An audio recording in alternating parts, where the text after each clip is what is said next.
What happens when families go that extra mile to give their loved ones the best funeral ever? And who is behind the jaw-dropping ideas? To answer this and many more questions, allow me to take us back to the beginning. Hello and welcome to Lawd Lukan.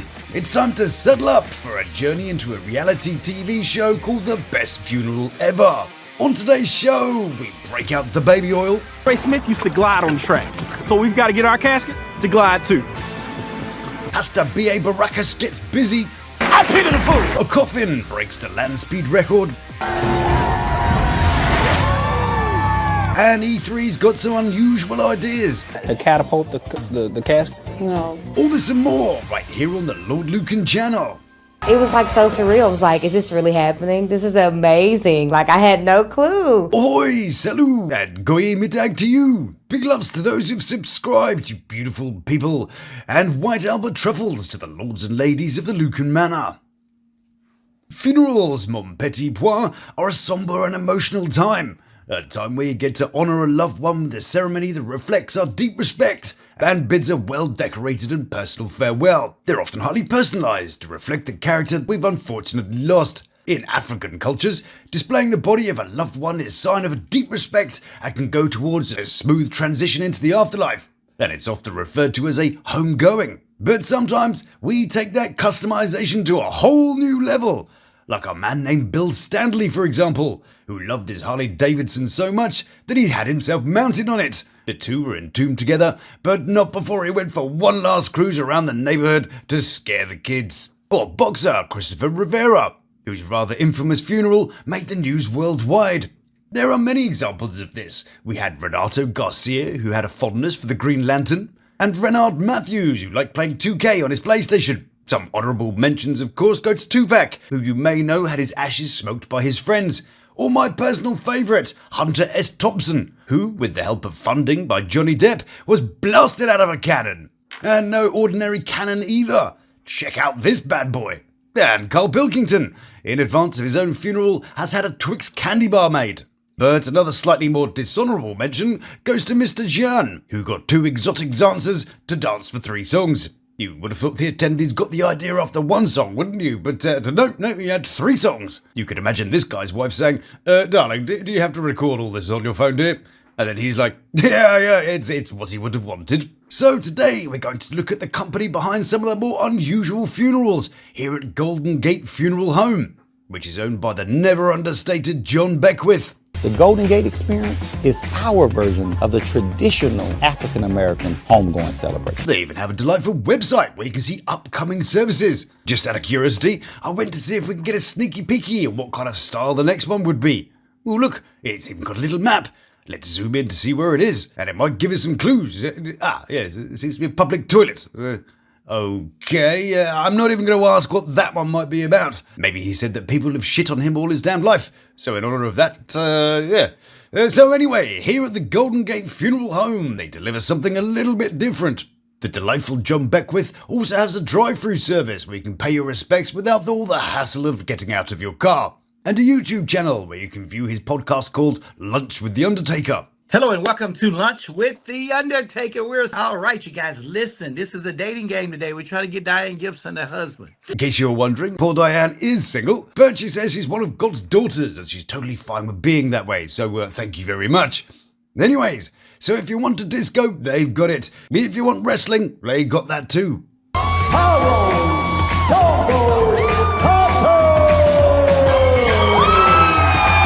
And if you want to drop off the top rope and body slam someone one more time, they've not got that. That would just be weird. I don't know why you even brought it up. But if you want to dunk a basketball one more time... They want to dunk a basketball. Golden Gate Funeral Home can make that happen for them. Yeah, they don't actually show how they would do that.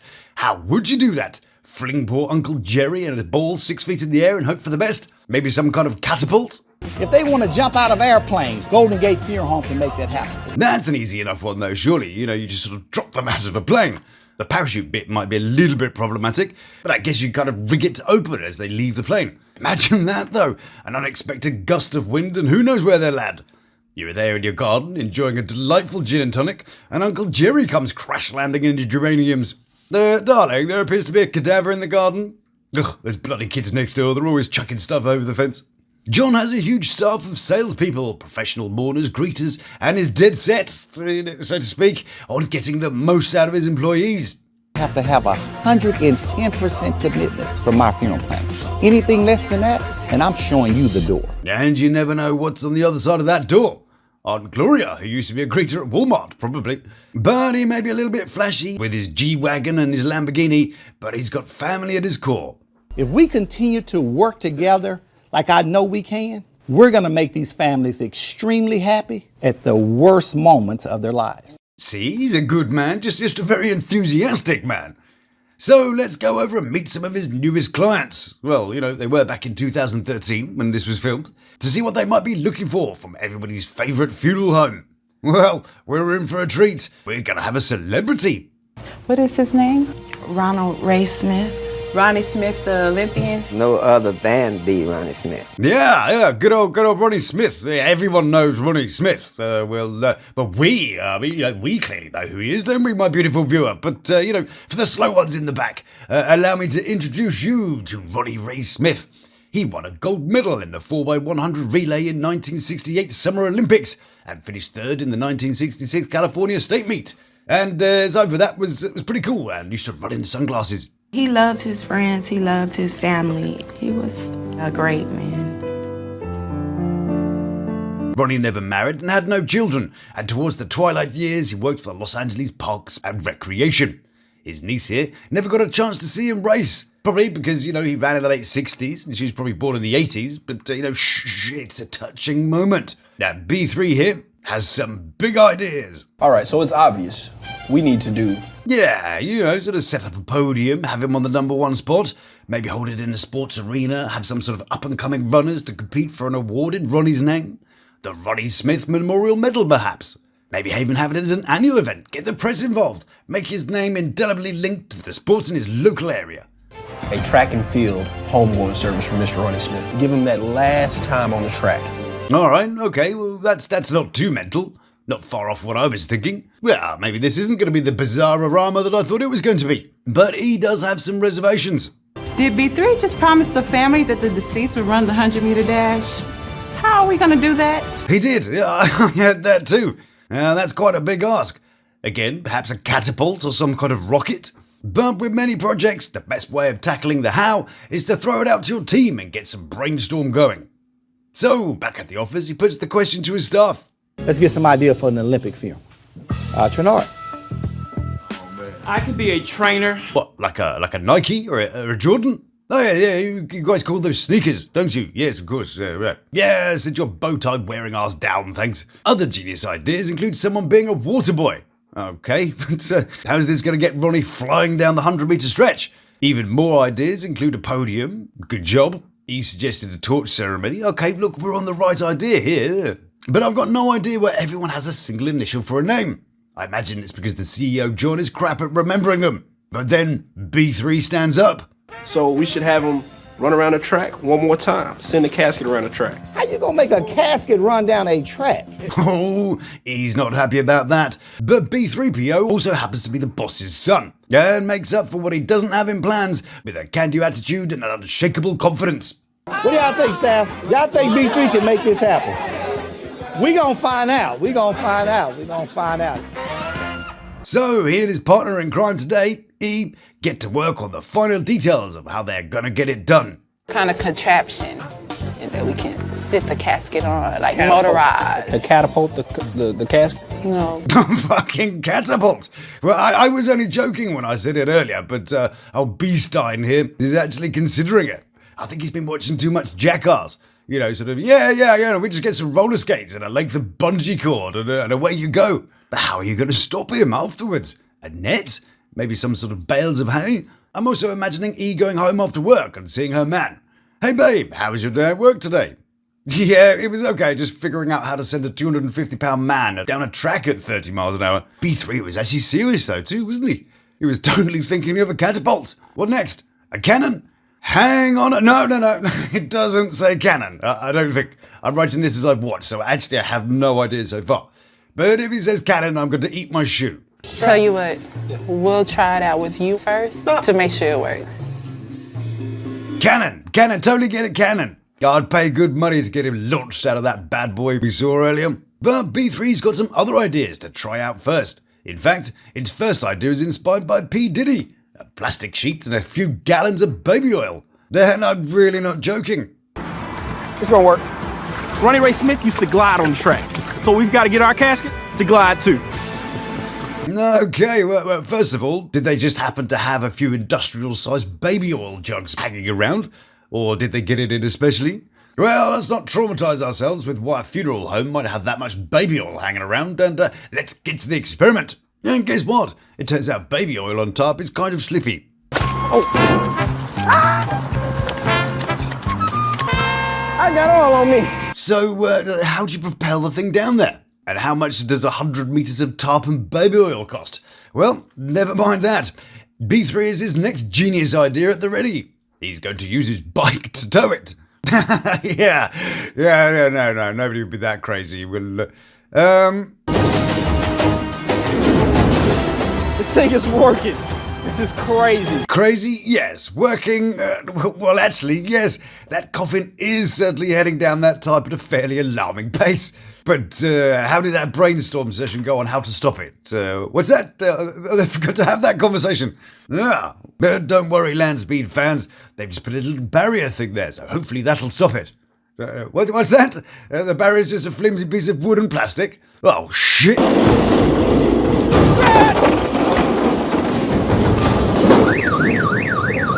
That was probably the most heroic thing I have ever seen.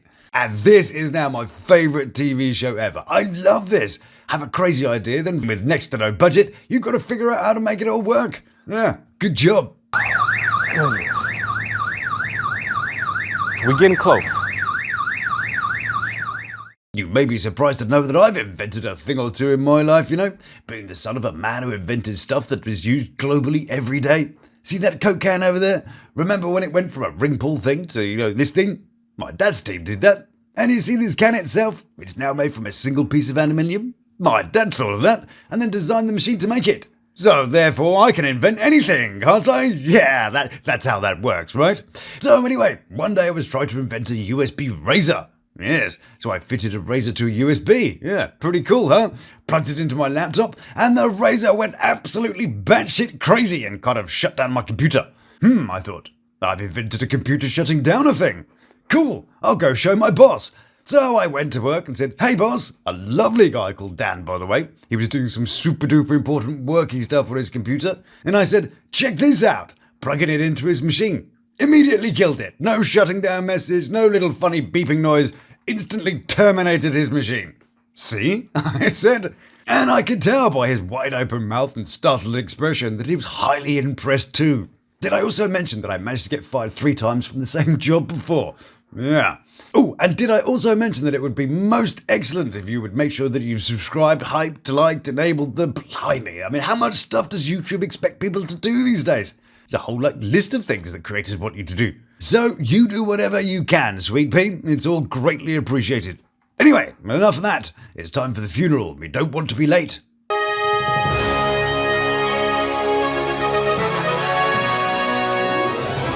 Ah, yes, from that intro, you know it's going to be a respectful and not at all low-budget affair. So, the crowds gather. Even Bow Tie Guy, who wanted to be a shoe, is there. As a torch.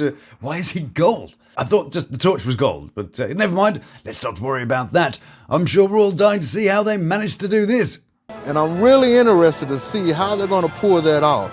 Me too. I can't wait.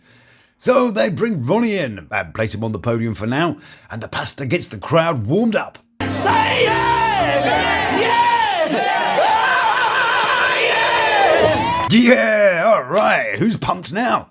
There's nothing quite like a pastor with a bit of oomph, is there? So then they load Ronnie onto his starting block. I know, right? You're still wondering how this is going to work?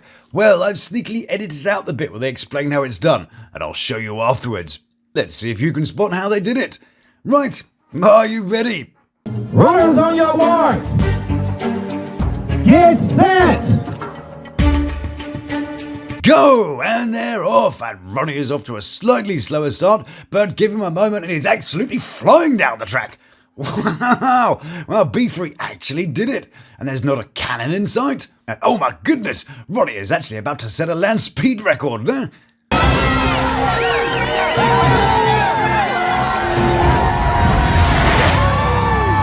Wow, I've got to say I am thoroughly impressed. The guy who thought a catapult might be the best way to launch a coffin 100 meters has managed to pull it off.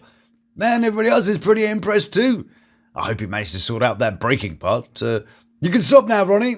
Ronnie, the race is over. Ah, there we go. And the brakes worked too. And the coffin didn't go flying off the top. So, did you spot how it was done? Well, it's very naughty of me to reveal a magician's secrets, but here it is. Oh, you did a great job, man. Appreciate it. Yes, indeedy. B3 bought a go-kart at a garage sale and strapped a wooden stage to the top of it. And if you notice, it did need a bit of a push start at the beginning, hence the little feet we can see there. But he did it. B3 managed to get Ronnie to win one more race, and at a hell of a pace too. And now, it's on to the podium. Hopefully also remembering to make sure Ronnie was all secure in there, or he'll be all in a heap at the bottom of the coffin. And there you have it. Ronnie won and gets one more medal on his way home. Rest in peace, Ronnie. So, shall we do another one? You betcha bum we will. And for this service, B3 is going to take a break as it's time for Loretta and Deborah to take charge. We're here to help you plan a great celebration for your mom. So Ma, whose name was Johnny Mae Watkins, was a much beloved woman who worked in child daycare center. My mom was my everything, and I'm gonna miss her. It didn't matter how old we got, we were still her babies. She was everything to her children, Rachel and Randy, who have come to Golden Gate Funeral Home to give her mum the homegoing that she deserves. It's the first time I cried. Try to be strong for everybody. So, what was Johnny Mae into? Well, aside from working with children, she was a woman who loved her movies. She liked all kinds. In particular, she liked a good whodunit, a bit of suspense, and especially... Love her some Clint Eastwood. Oh, yeah. Hey, Clint Eastwood. Yeah, he's a bit of a favourite. Most ladies rather liked a bit of Clint Eastwood too. So, what do you think, my beautiful viewer? A bit of a western theme? Maybe a slide across the bar, a few shots, then outside for a quick shootout? Your mom loved movies so much, we're gonna make her a star and give her a Hollywood homegoing. Hollywood, okay, cool. So they're going to talk about politics and they're going to violate someone on a casting couch. Well, as always, it's time for a brainstorming session to get the old brain battery charged. So for that, we're all off to the meeting room to see those good old staff. Good morning, staff. Good morning. We have a family that is requesting a Hollywood funeral. All right, well, let's get this meeting going. So, one person suggests an award ceremony. Okay, that's cool. What about E? She had some pretty normal ideas last time. Let's see what she thinks. E, what do you think? We gotta have an opening number. An opening number? Like what you see on the award show, you know, big song and dance. A dance number? Okay, yeah, it's like Fred Astaire and Ginger Rogers sort of thing. A bit of tap dancing, maybe a spin or two, maybe a touch of the waltz. Well, you know, I'm feeling slightly underwhelmed. Where's B3? Let's ask him what he thinks. He'll probably think of an action movie, bring her on a motorbike and blow up a few buildings or something. But B3 doesn't give his opinion today. Probably distracted by all the baby oil in the car park. What about Bowtie Boy? What's he got to say? Shanard, come on now. I'm thinking like No one cares. I think we should bring the loved one to the movie theater one last time. A deceased person in a movie theater. Yes, sir. I know, right? I heard that too. Sounds a bit crazy, yeah? I like that. Yeah, of course you do, yes. It did sound a bit like he didn't agree at first. A deceased person in a movie theatre? I like that. Of course he did. But it seems perhaps the movie theatres didn't quite agree with him. Plus, have you seen the price of a movie ticket these days? If she hadn't passed away before, that would have finished her off. Anyways, we head to the Golden Gate as it's time for her homegoing.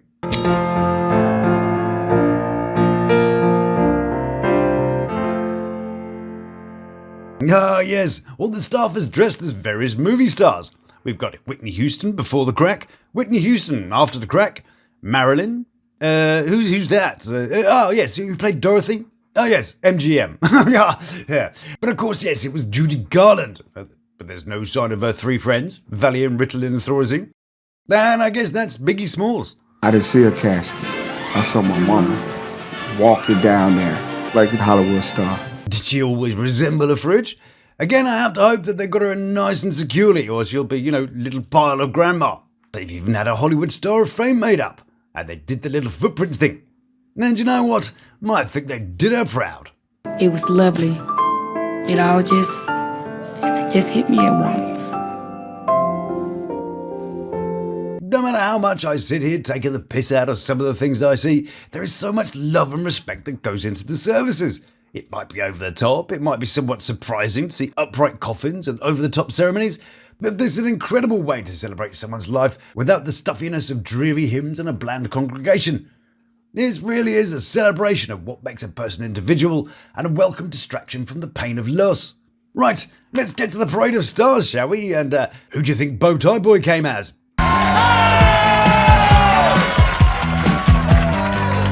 Of course he did, but who else do you think's in the lineup? Well, why don't you join me in a game of Who the Hell Is That? Okay, first one. Well, I'm pretty sure this one's Pam Grier. Then we have this one. It's either Jaws or Middle-Aged Shark. Then B3 and his partner in Baby Oil get up. Now I'm fairly sure that's Will Slappy Smith and Carlton. But my favourite one is definitely the pastor. See if you can guess this one. I pity the fool that won't turn around and give himself to Jesus. Now, how can you not love this? If you've not watched this show before, it's worth giving it a try. There's singing, dancing, crazy idea, heartfelt moments, the lot. Then later it's the son's turn to join in, and he's written a rap especially for the occasion.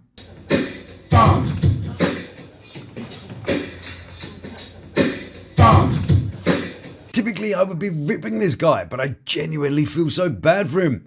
This was his moment to shine. He was so desperate to put on a good show for that one-shot moment, but he's got cameras, a congregation of people he's never met before, and everything to lose. But then he digs deep. I love you, Mom Z. To say the least, going out for God. Rest in peace. Ah, there you go, Randy. You got there. Good man. I'm so pleased that he did it too. Well then, should we do another? I'm just loving this show so much. Okay then, so in the next episode, we're back with E, who has a new hairdo, and Chandre. And this episode's going home is for a man called Tip. Tip was one of 5 kids growing up in Texas in the 60s, and they were a super tight family. And she asked what they would say if they could see him one more time. I just let him know that I love him. Tip's big thing was that he was into game shows. When he got ill and moved into a nursing home, his family would often find him watching his favourite shows and trying to guess the answers. So, what was his favourite show? Which ones would you think he would really be like, hey? Wheel of Fortune. Because he got a Vanna White. Wheel of Fortune. Yeah, okay, well that's a pretty good show. I'm not familiar with the American version, but my mum used to fancy the UK presenter, Nikki Campbell. But I don't know who this Vanna White is. Oh, yes, I see. High five, Tip. A game show, Homegoing, I feel like that's going to be phenomenal. And I'm really excited to see what the ladies can come up with. So, a Wheel of Fortune Homegoing. Okay, let me guess. They're going to make a big wheel and spin the coffin, right? No way they'd do that. The poor guy, it'll be like being in one of those high-G centrifuges that they put pilots in. But what am I saying? They're prepared to throw a body out of a plane. Of course they'll build a big wheel. Okay, let's get the casket. Let's put it on that centered, and we're going to give her a spin. Yep, there is the masterpiece. I do love their willingness to construct whatever they want, though. And that thing has to take the weight of a body and spin it around. Although it makes me wonder if they did throw someone out of a plane, whether it'd just be a wooden plane that they made in the car park. I'd love to live near here. I'd drive past every week to see what craziness is being built in the car park. Actually, having said that, should we pop onto Google Maps and see if there's anything fun to see? No, there isn't at the moment. There is a delightful fleet of cars, though. That's pretty cool. But no mental inventions going on here. And CEO John isn't convinced about this whole idea either. This doesn't look very stable. Yeah, see? You should listen to John. Oddly enough, he seems to be the rational one standing around here. I do wonder if this is the crash test coffin. It looks like the one that B3 was sliding down the baby oil tarp earlier. The family has no idea this is in the works. We believe they're going to be blown away when they see what we have planned. Yeah, well, I'd be pretty blown away if Uncle Brian was there doing 6 Gs on a homemade contraption too. Oh, you would have thought they'd give him at least a bit of a hint as to what they've got planned, wouldn't you? But I do think some fault lies with the family. Surely they've heard of this place before, and after having told them that he loved Wheel of Fortune, surely they're not expecting a lap dance from Vanna White. It's the day of the game show funeral, and we're all feeling the crunch. If you feel a crunch, I'd get out of the way if I were you. Might be a body about to come flying out at 90 miles an hour. But today it's all going wrong. B3 has overcomplicated everything. He hasn't learned his lines and the pastor has gone AWOL. So Chandra has gone to find another one. There is another pastor available, Pastor Jerome. I called him and left him a message. Hopefully he gets here in time. Oh, that's an interesting eyebrow that she's got there. There is actually a gap between the two, but she's got a wrinkle which happens to line them up perfectly. You'd move those brows up or down just a little bit, try not to look too startled. But in true Golden Gate fashion, the show must go on.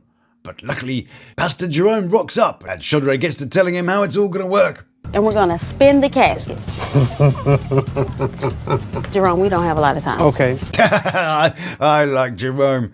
Now, for copyright reason, they can't call it Wheel of Fortune, so they've called it... Say what? It's going to have to work. Come on. Where the contestants have to answer questions based on Tip's life. So they bring out the contestants, rig a bunch of buzzers to the coffin, and prepare themselves for the show. There's even prizes to win, modelled by the delightful Deborah. That is a watch that Tip used to wear. So okay, cool, yeah, okay, let's just win his stuff. Good job. They said he never took it off, but I guess he has now, as they need some stuff to give away. Next prize is a set of full teeth. Oh, I better not say that, it might actually happen. And the question was to name all the members of his family, and seeing as his nephew is standing right there, he won this round.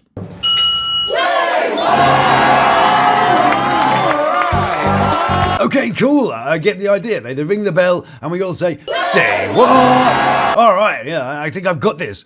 So the first prize was a pretty vintage looking watch. Might be worth a couple of dollars if they decide to put the value to good use. So what's the next prize, Debs? Shout out to Debs in the comments too. This was a hat that Tip always wore. He got it at his last birthday, and he never really took it off. I think they've got a bit short of prizes now, aren't they? Here's a hat he never took off, but he only got it on his last birthday, which we can assume is probably less than a year ago. And if he didn't take it off, what is he wearing it when, he sort of checked out? I don't think I want to know. They're also running a bit short of questions too, as the next one is... What was Tip's favorite game at family reunions? Dominoes. Ooh, she's got it right. Are you ready? Come on now, join in with me at home. Ready? Say what? Yeah, did you join in? I hope so. So we've won his watch and his hat so far, and I can kind of see a pattern emerging. It appears that we're going from left to right, so I imagine that the lady on the right will win the next round. So, what's the prize, Debs? This is a ring that was given to Tip by his twin boys. He never took this ring off. Another thing that he never took off. Did he just live in his hat and jewellery? You'd be pretty pissed if you were the lady in the middle, though, wouldn't you? The other two got jewellery and she got a hat. Yeah, cheers then. If you were playing this game with Gino, all three prizes would be hats, wouldn't they? And then everybody would be happily disappointed with the same similarly shit gift. So the final question is, what's Tip's favourite restaurant? And surprise, surprise, lady on the right gets it. It's Rudy's Chicken, and it's in Oak Cliff. Oh, ready? One last time. And you at home, you've got to join me on this one. Even if you look totally mental, I want you to give it all you've got and give me the line. I know you've got it in you. You know it by now. After the ping, we all do it together. One big one for the last time. Ready? Yeah, sorry, I was just fucking with you. Say what? Did I get you? Did anyone else say it out loud and feel a little bit silly? I'm totally kind of maybe a little bit sorry for that. Possibly, probably not. Anyway, it's time for the big finale, and it's time to get that coffin on the wheel. But now it's time for the grand finale. We're gonna spin that casket on that wheel. Oh yes, this is the moment I've been waiting for. It's time to get Tip on that wheel and to give it a good old spin. Not totally sure what he's going to win, probably gets his stuff back. And the honour of spinning Tip goes to Uncle James. Okay, no messing around this time. Are you ready?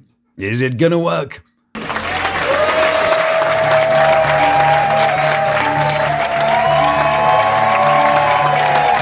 Oh my goodness, it worked. And when it finally stopped spinning, breaks on the speciality of the Golden Gate Funeral Home, he won salvation. And as they said, that led him to eternal life.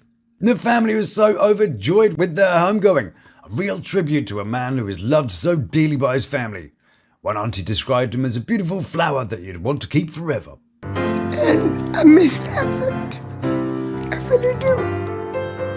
I love you. Bless her heart, and rest peaceful Tip. Alright, so I've got one last one for you, and this time it's a pastor that passed away. That his family are looking for something special, so John has put his A-team on the case, Loretta and Deborah.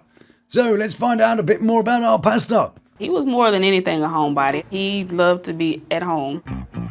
He also loved TV shows like Gunsmoke, Western movies and cops. So they're going to tase him and throw him in jail for the night? No, of course not. And actually, of course not. That would be silly. But Deborah has a much better idea. Maybe we could do a Western movie and have good guys and bad guys. By this point, I don't even care if it's a good idea or a bad idea. You know it's going to be fantastic. So yeah, you just go ahead, Debs. You get that Western idea rolling and we'll just come along for the ride. He is writing a country and Western song. The ladies are rehearsing their line dance. Turn. Okay. Will Smith is going to be the gunslinger in the shootout. Will Smith, huh? Did his husband give him permission to do that?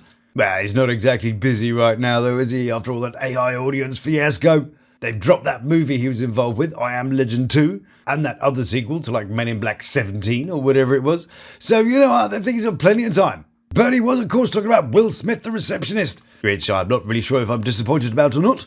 And to make sure that Will's having plenty of practice, John's sneaking around, shooting him randomly. Bang! Well, that was pretty good. Probably a hard landing on the tile floor, so top points for effort and self-sacrifice. And this time, rather than converting their old building, the Golden Gate Gang have found an authentic old Western-style town to hold the homecoming in. Jail, a bank, a blacksmith shop over here. Even got a little horse poop every now and then. Loretta and Deborah love this place, but it may be a hard sell to let the owner have it for a funeral, as it's mostly used for parties and children. So they pull up their salesman pants and go to paint the owner a delightful picture of what they intend to do. We're going to have a bank robbery. Yeah, bank robbery. And we're going to have people coming in on horses. Now, this is going to be the real kicker. He thinks they're mental. Maybe it's because Loretta is acting out all the stuff that Deborah's saying. Yeah, I think he knows what riding a horse and shootout looks like. But they just need to sell him the idea of the deceased also being part of the plan. And whether it was the film crew, the enthusiasm that the ladies had, or just the fact that he wants to see it for himself, the owner agrees on the proviso that they don't go burying bodies in the grounds. The pastor's going to be in his casket. He's actually going to be part of the shootout. And he's going to actually shoot the bad guy. Personally, I'd also be curious how a less alive person might shoot the bad guys. So, on to the homegoing. Yeah. Pastor Price loves his wife. He loved his children. Got to say though, Pastor's wife doesn't show any emotion during the whole thing. She just hides a smile most of the time. Let's hope that that's just because she thinks it's all a bit funny and not because of something else. But wait, what's this? Is there a no-good varmint riding into town? And we'll be able to let everybody know. Oh yes, it's B3 Eastwood. And he's here to cause some rootin' tootin' trouble here in these parts. He is here to dry gulch that bank. This critter figured he'd make off for the town's hard-earned coin, but what he didn't reckon on was the grit of these Dusty Creek folk, buckaroos, shopkeepers, and even the preacher's wife are all they needed to stand tall in this bone orchard of a town. He robbed the bank! But don't you worry, Western fans, they're not going to let him get away with that terrible acting. Although I'm quite surprised that he managed to ride a horse and jump off it without breaking a leg. So Pastor Price's wife pulls out a weapon and takes out the bad guy.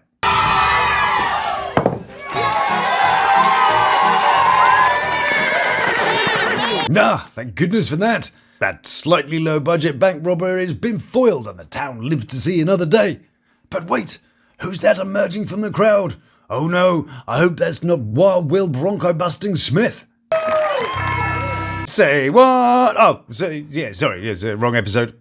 May God truth. Got to say though, the pastor was well cast, wasn't he? He was actually quite convincing. So now it's the showdown. I've noticed there's a second weapon attached to the side of the coffin, so presumably somehow Pastor Price is going to use it on the quick draw McGraw over there. Pastor Price on this.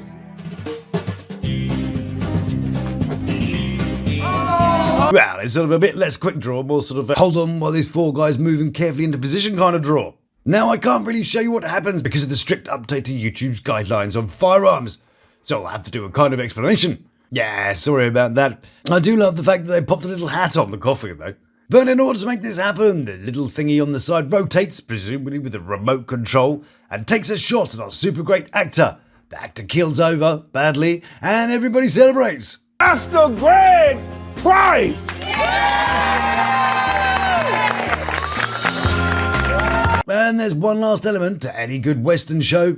After the good guy has rid the town of the bad guy, got made a sheriff, and been celebrated as a hero, there's only one thing that a true hero has to do, and that's ride off into the sunset.